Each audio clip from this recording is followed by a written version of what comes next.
Hello and welcome to the Final Frontiersman. This is our YouTube channel where we talk about all things Star Trek with a heavy focus on the Star Trek Adventures role-playing game by Modiphius Games. This is not one of those videos, this is going to be a review video. And this is a review for Star Trek Discovery, as I'm sure you know because you've clicked on this link. I am your host, Bill, flying solo today for this discussion. I really wanted to have it a duo video with my co-host, Jeremy. Unfortunately, that was not possible, but this video has been a long time in the making, so I figured I better get it out now before I never do. And how timely.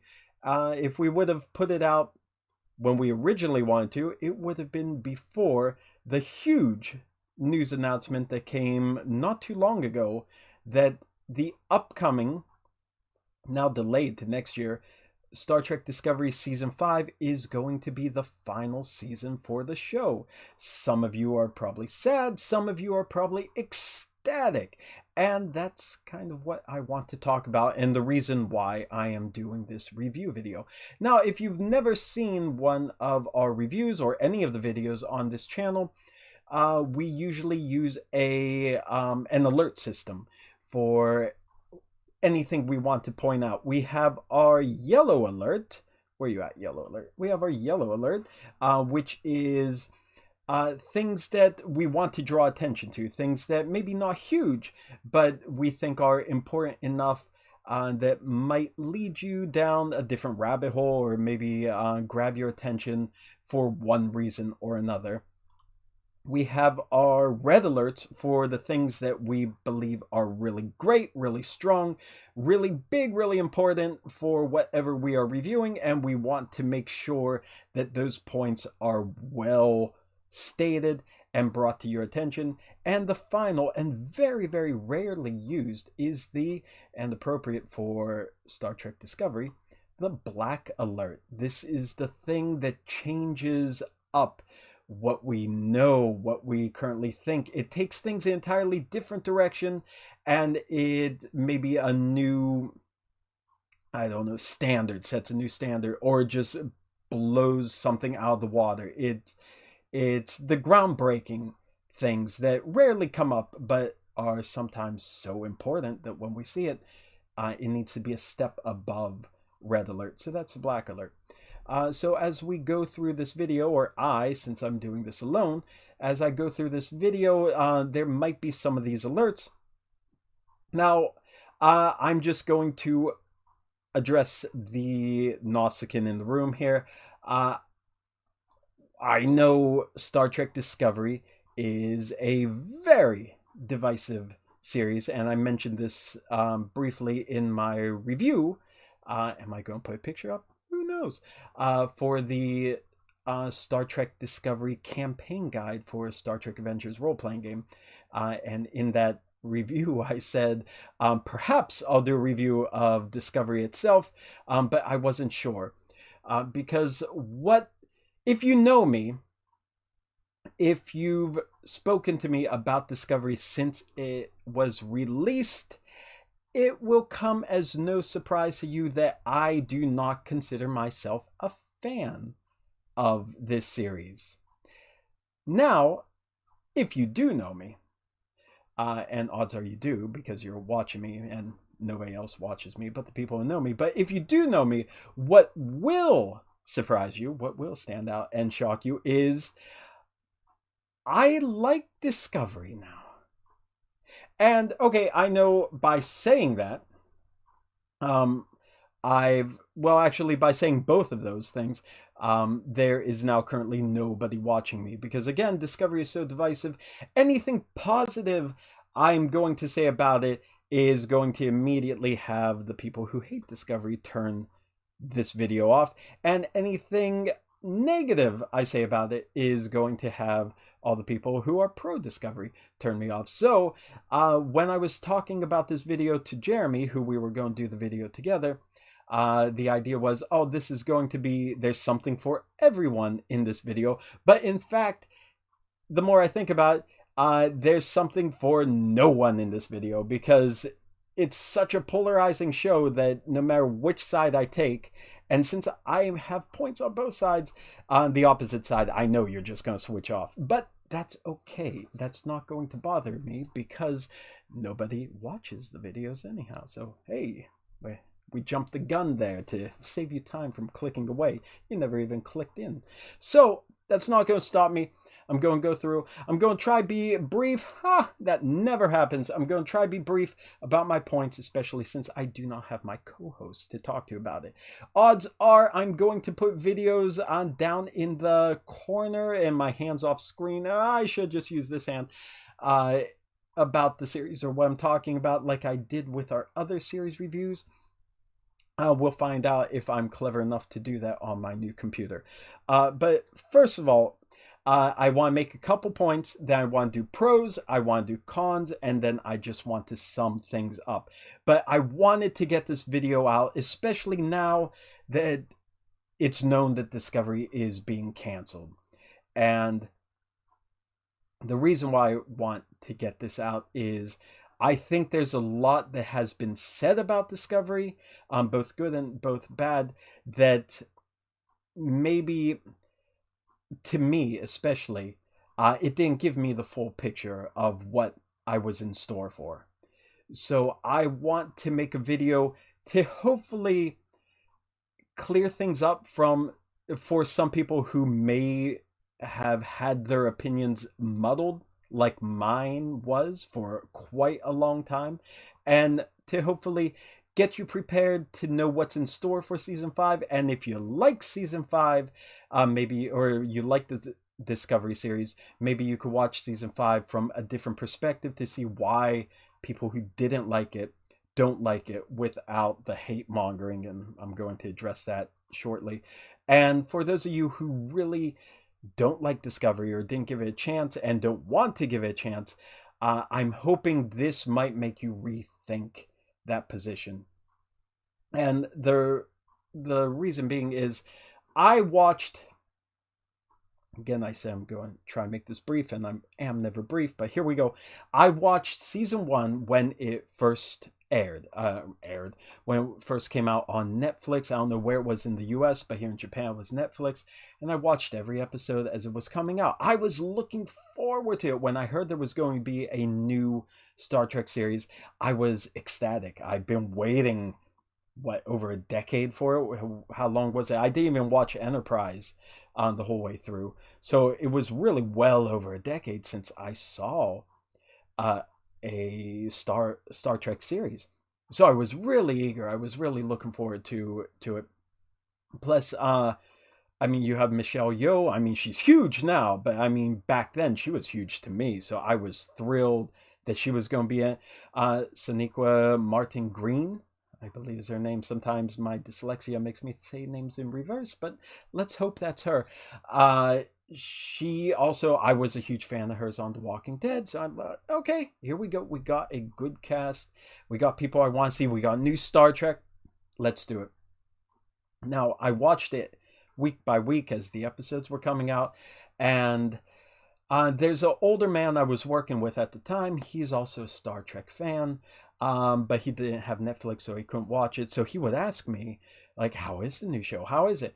And what I said to him at the time, and it has always been my fallback phrase when I'm speaking about Discovery, is I would like it more if it didn't have the Star Trek name attached to it.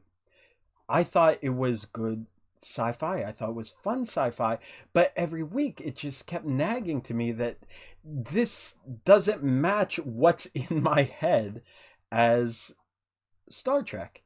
And I mean, I could relate it to going to restaurants here in Japan, or basically any country, where you're getting food or cuisine from a different nationality. Now, when those foods are brought into whatever country it is, whether it's Japan or US, usually the recipes are changed to fit the taste of that population. So a lot of American food here isn't really American. For example, and like very broad, well-known example, Like, Japanese pizza frequently has corn and mayonnaise on top of it. Why? Who knows? Because they like the taste. But, growing up in the US, you didn't really see that. I don't know if you see it now. I haven't lived in the US for almost 20 years. But, like, seeing that, like, I recognize it's supposed to be pizza. I know the flavors that I'm tasting, but this is not pizza from what I know, from what I grew up with my entire life. No. So that was the feeling I got with Discovery. Season 1, I thought it was okay, but again, I would have liked it better if it wasn't Star Trek. Now, in the gap between Season 1 and Season 2, I was ruminating on it and kind of getting a little more and more disappointed with it, just hoping Season 2 was going to be better. Season 2 came along. I watched the very first episode, Season 2, as soon as it aired, and by the end of the episode, I don't even think I made it to the credits. I thought, no, you know what, maybe this is not for me, and I walked away. Now, my idea was, I didn't want to be disappointed, and I didn't want to hate watch. And this channel too, this channel here that we're doing, our Final Frontiersman channel, I don't want this to be a hate-mongering channel. I want us to stay positive. So I'm not going to say some of the more negative things that I thought of back in those days, but I thought maybe it's not for me. What I'll do is I'll keep up with the reviews as the episodes are coming out and see if, it's getting back on track of what I think I want to see in the Star Trek series. Now, unfortunately, what happened is when I'm looking up to see, okay, well, what is this about? What is going on? Trying to see what's happening in the series to decide if I want to go back to it or not. I fell into the trap of a lot of the information that I was getting was coming from those hate-mongering channels, hate-mongering sources that are out there, and I think you all know what I'm talking about. The people who they basically make their living by being negative, and they can't say positive things even if something good did happen, because they lose their core audience, and the core audience feeds off of that anger, off that hatred, and that's what they want to stoke. That's how they butter their bread, as it was. So the information I was getting, the clips I was seeing, was all being filtered through those sources. So, of course, it was making me hate the show that I wasn't even watching. And it was reinforcing my, see, this is not what I like. See, this is not what I want to see. And so I was good. I didn't have to go back. I didn't have to see it. I stopped. Fine, I was not going back. But what did bring me back eventually was Star Trek Adventures, the Star Trek Discovery campaign guide that covers seasons 1 and 2. Some of the writers for it, they didn't like Discovery themselves, but when they went back to watch it, to make the book, to learn all the ins and outs, they found a new appreciation for it, that while it might not be their favorite Trek, they found the good in it. And listening to them speak when they were talking about the book, it made me think, okay, maybe I should give it a try. And it took me a long, long time. It took me a long time, but eventually I did. And it's all thanks to COVID. I was sick. I was in a quarantine hotel for a week, and I had time, so I binged the entire series from where I left off. Well, I started with episode 1 of season 2. I watched 2, 3, and 4. And you know what?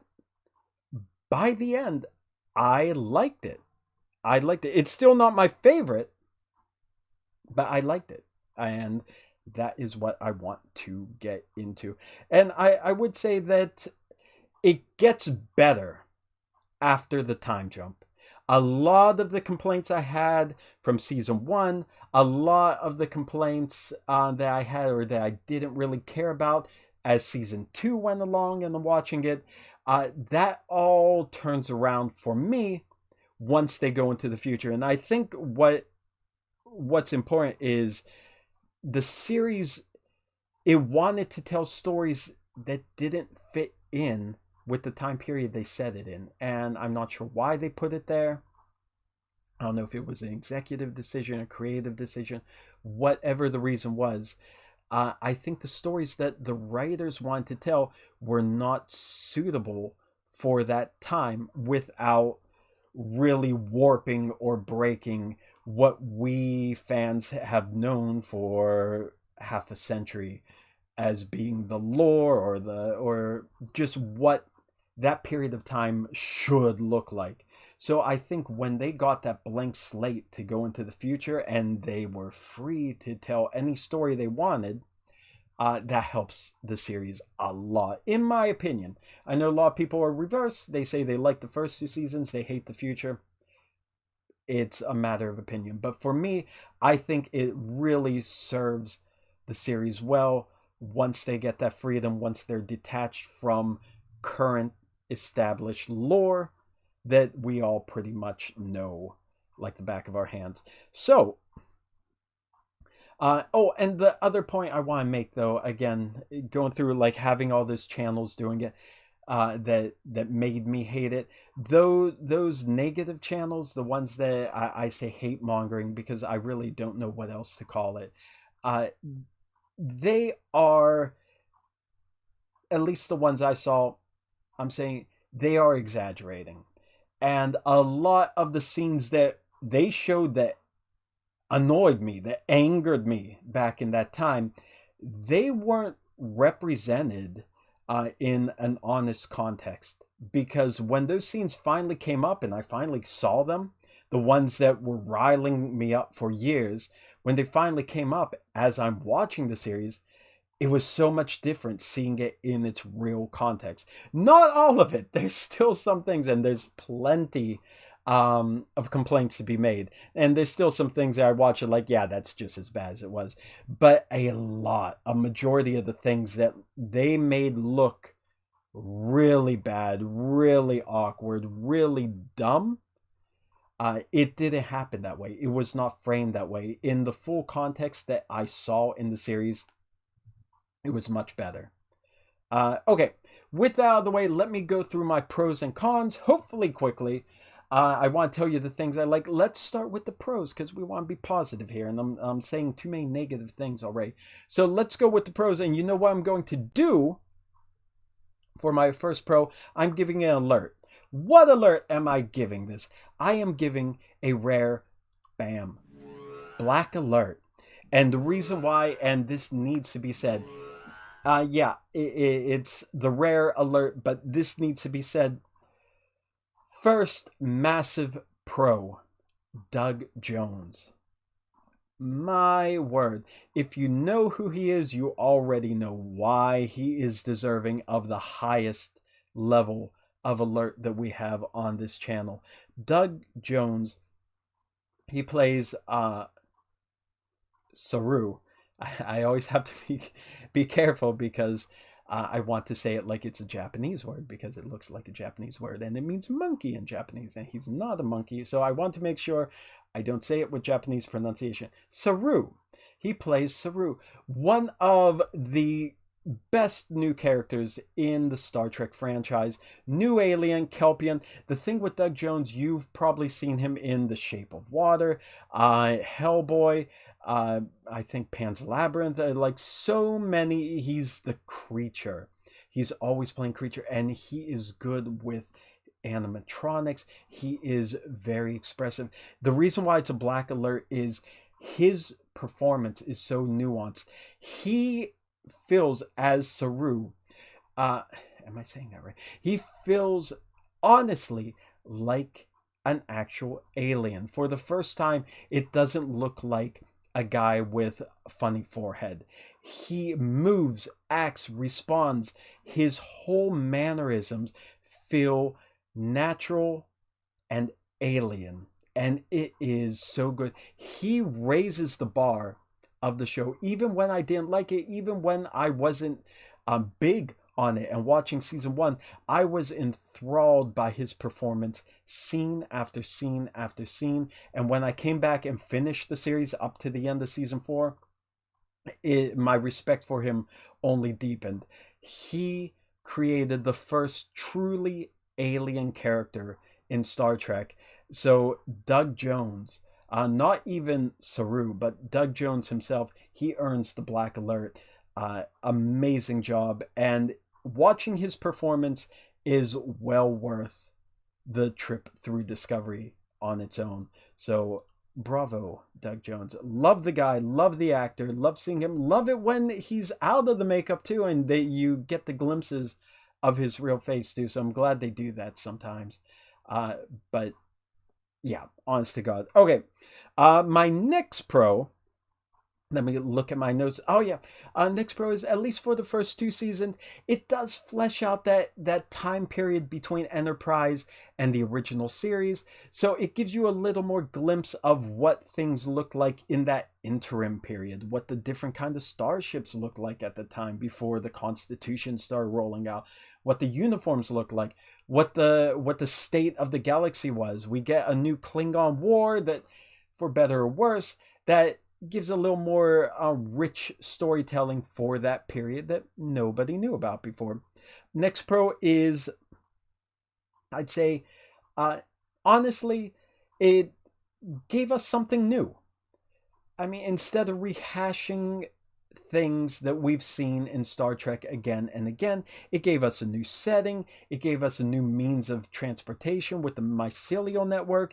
It gave us new starships, sentient starships, and even the 32nd century. So we get to see the far distant future of the Federation and what has become of it in 900 years.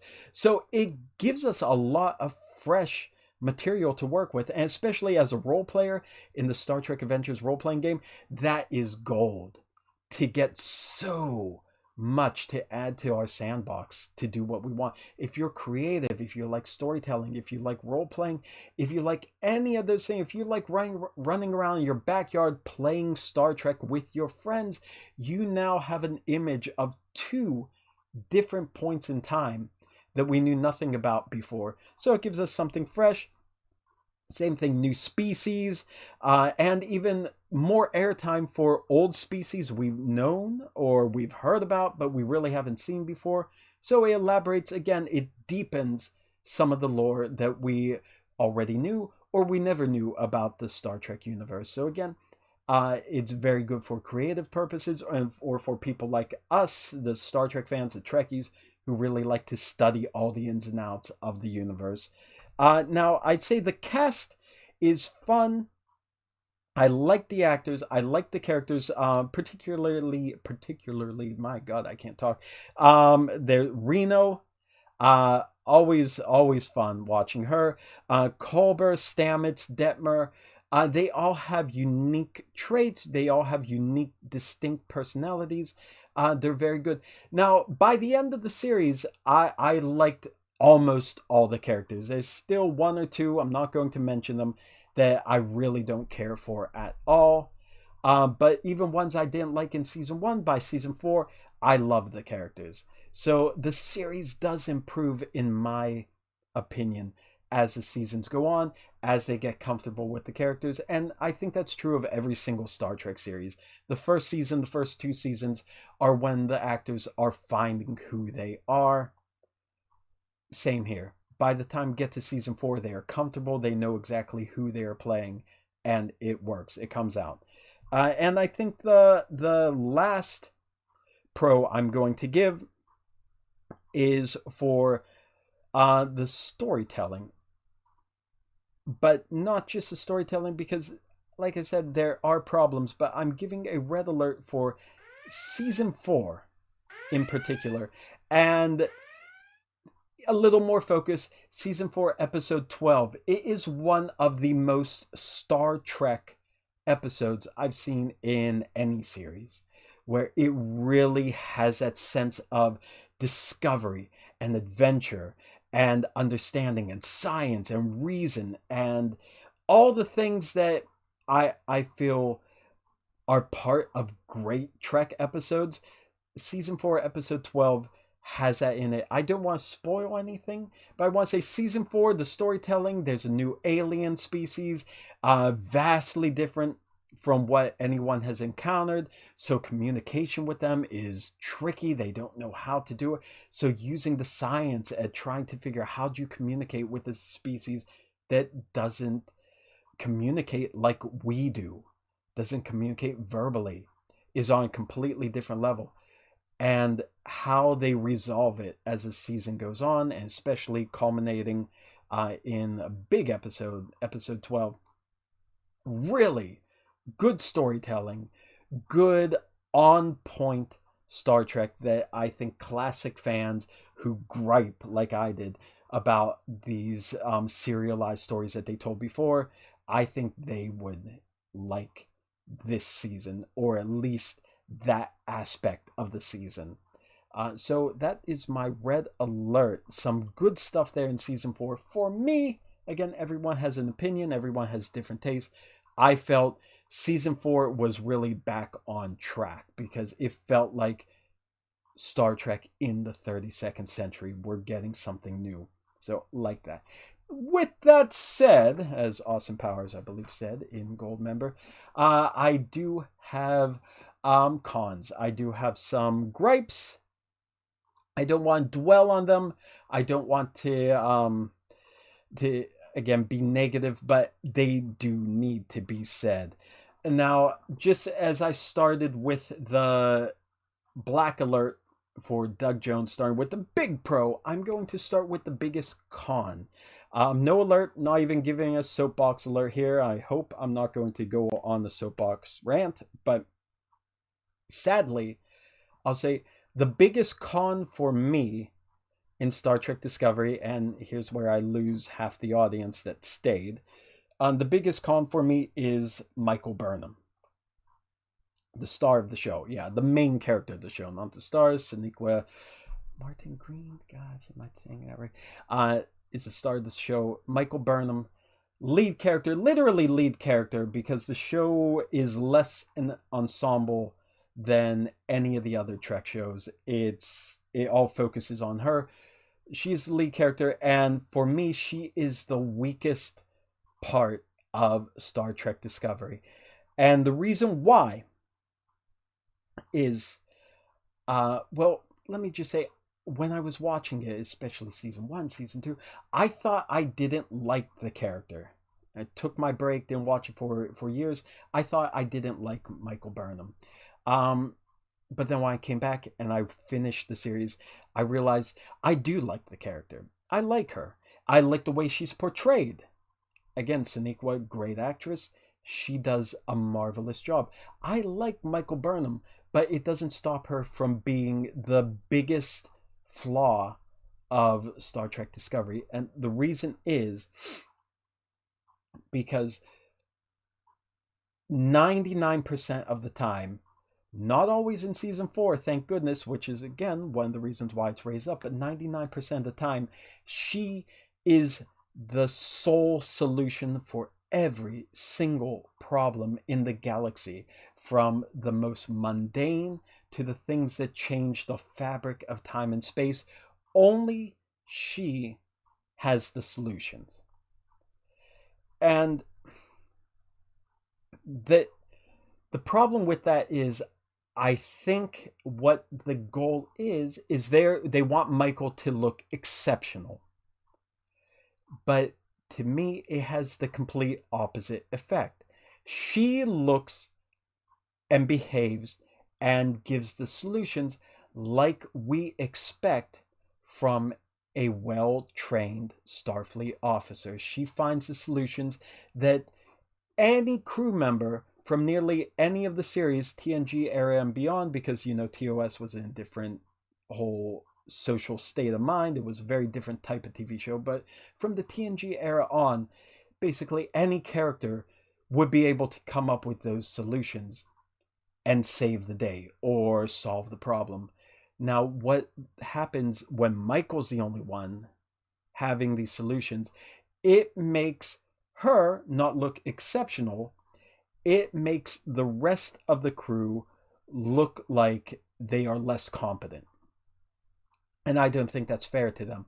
I think they all deserve their time to shine, their time in the sun, to have equal footing, to show they are just as trained, just as talented, just as smart as Michael. But there's so many moments in the series where it looks like the crew is going to get out of this sticky situation, but at the last minute it fails, and it always comes down to Michael to save them, to rescue everyone, everything. And I think that is the biggest flaw of the series. You are ripping the talent away from such a great crew, great cast, and throwing it onto one person in a way that every character in the other series, the other TNG era series and beyond, would have been able to come up with one by one and again and again.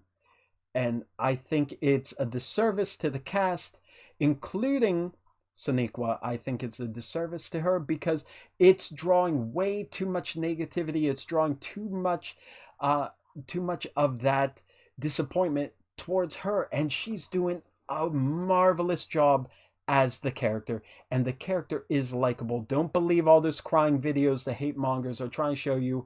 Don't believe all that stuff there. The character is better developed by the end of season 4 than you can believe, but they hurt the rest of the crew. They hurt the rest of the cast. That is a producer, director, writer decision. That has nothing to do with the actress. That is just how that series is designed, and I think that was a terrible idea.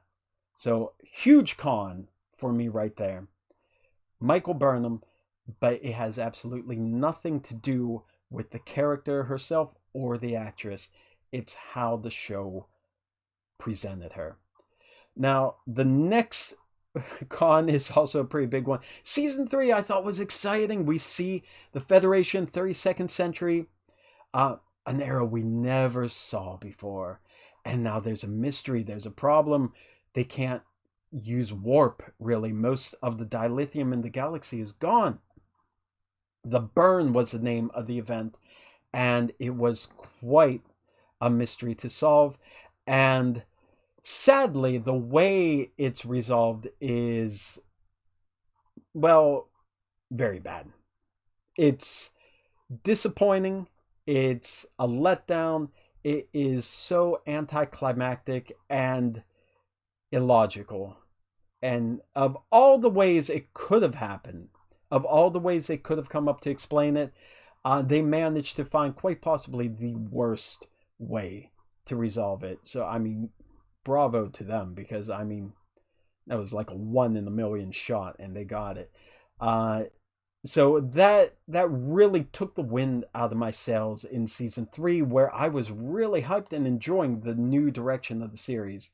So sadly, the burn of season 3 was such a huge punch to the gut, because it looked like the show was like taking a new turn and doing well, and then it ends what could have been a really strong season with just a slap to the face. Terrible. Great premise, disappointing resolution. So I have to admit that right there.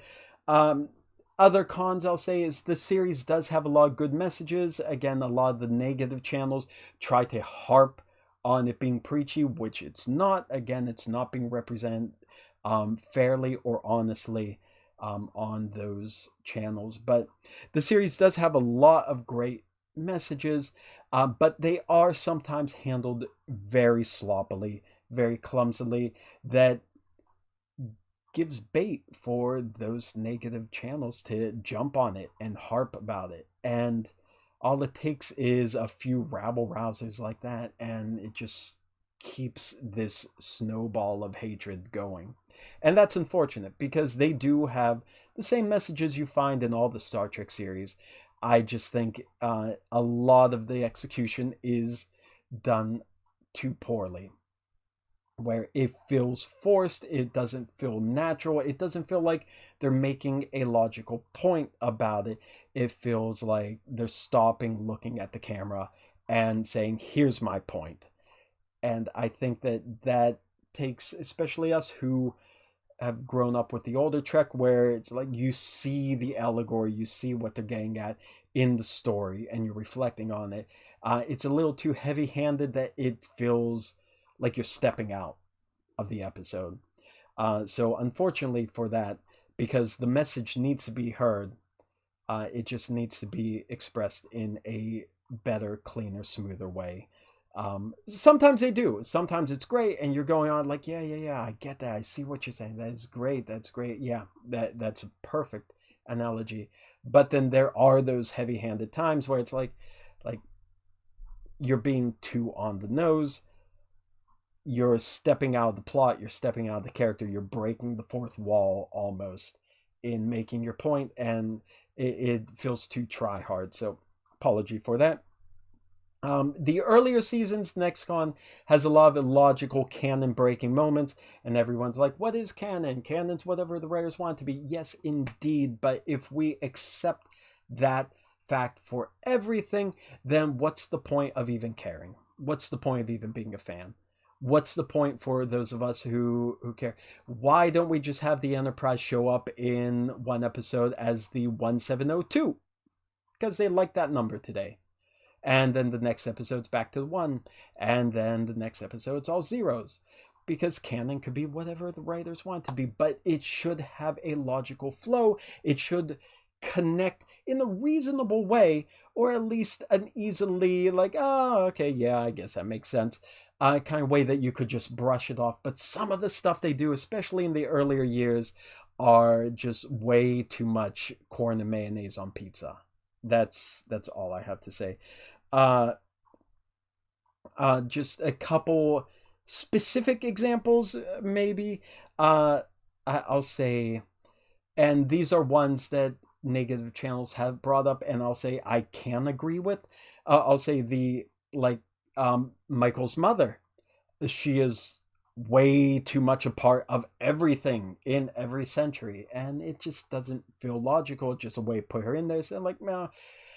Okay, well, they want to incorporate her, but it doesn't feel logical even in how they do it. So it doesn't fit even what they are trying to tell. The turbolift shaft scene, I think a lot of you have seen the turbolift shaft from Gallifrey and Doctor Who, where Doctor Who, I guess there is a Doctor Who in Discovery, a Doctor Who, where the ship is bigger on the inside than on the outside. That was weird, but the scene isn't nearly as awful as it's sometimes presented, but it does stand out as being just like, what on earth are they doing? Did they not even look at the ship? The asteroids in season 4 suddenly reversing course. It's like, yeah, that's not really how gravity works, but okay, we'll say there's magic involved. But there's a lot of stuff like that they even tried to very awkwardly fix in season 1 and season 2 at the end when they go to the future and like, oh, and by the way, we don't do this stuff anymore that you see in later Trek because of hastily written explanation. Didn't need to be that way.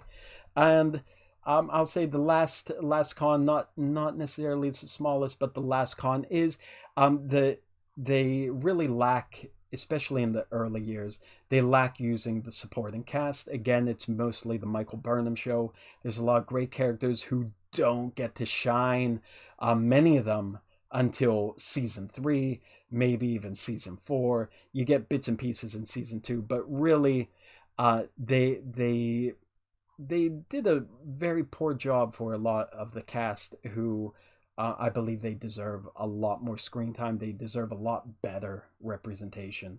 And I'm hoping season 5 fixes that. But let me conclude this by saying, in case you haven't figured it out, this, in my opinion, the series vastly improves as it goes on. Yes, there's cons. Yes, there's problems. Yes, some of the stuff that you hear, negative things, is correct. But I will say, as someone who was duped by the hate machine, going back, watching it with my own eyes, and watching it with an open mind, not watching it trying to find something to hate, but watching it to see, like, okay, what are you going to do? And taking it as it is, I was pleasantly surprised. Again, I wouldn't say it's my favorite series. I wouldn't even say like I'm a Discovery fan, but I like it now. And I am honestly looking forward to season 5. If you watched the first 2 seasons and you really didn't like it, you thought it was way off, I also recommend picking up the Star Trek Adventures Discovery, what is it called? Source book or campaign guide. Season 1, it covers season 1 and 2.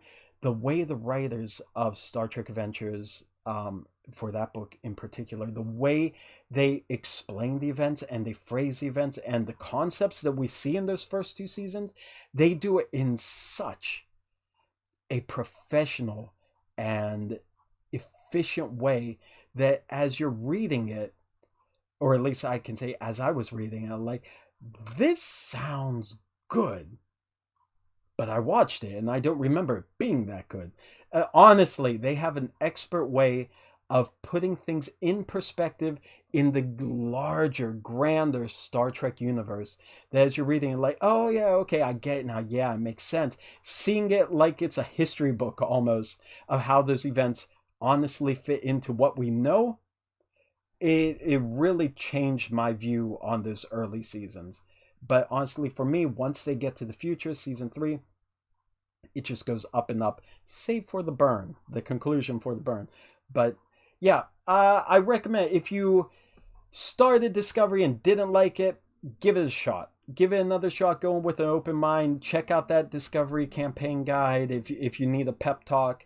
But give it an honest shot because there's a lot of good to be found in it. And I think you would be ready for season 5 with a little more positivity in your heart if you gave it a shot. If you're someone who never gave it a shot and you just heard the bad things and you're like, I don't want to deal with it, take that negativity out of your head. Take it out. Forget it. There's going to be bad stuff in it. There's bad stuff in all of Star Trek. There might be a higher percentage in this one, but it does get better and it does improve. It learns from its mistakes, which, honestly, what more can you ask for? If somebody does something wrong and they find a way to try to make it better, to make it up, don't they deserve another chance? I'm glad I gave them another chance. I almost didn't. Thank you, Star Trek Adventures. Thank you, Modiphius. Thank you, Jeremy, for encouraging me to go through, watch it again. I'm glad I did. I feel that I got a lot out of it that I can use for my own creativity in Star Trek. So that's it. That's all I have to say. Yes, this video went on far too long, but that's to be expected because it's me talking. Thank you if you did get this far. Thank you for watching. How do you feel about Discovery? What do you think about it? Please comment below, send a message on Twitter, write something on Instagram. I read it even though I don't even touch the thing. Get in touch with us. We want to talk. We want to speak with Star Trek fans. So did you like it? Did you not like it? Do you agree with me? Do you disagree with me? Did you already block my channel and unsubscribe? Probably. But thank you for watching. Those of you who fell asleep with this on autoplay, I thank you for being here. And yeah, I'll see you in the future. As always, live long and prosper. Peace and long life. Take care, my friends.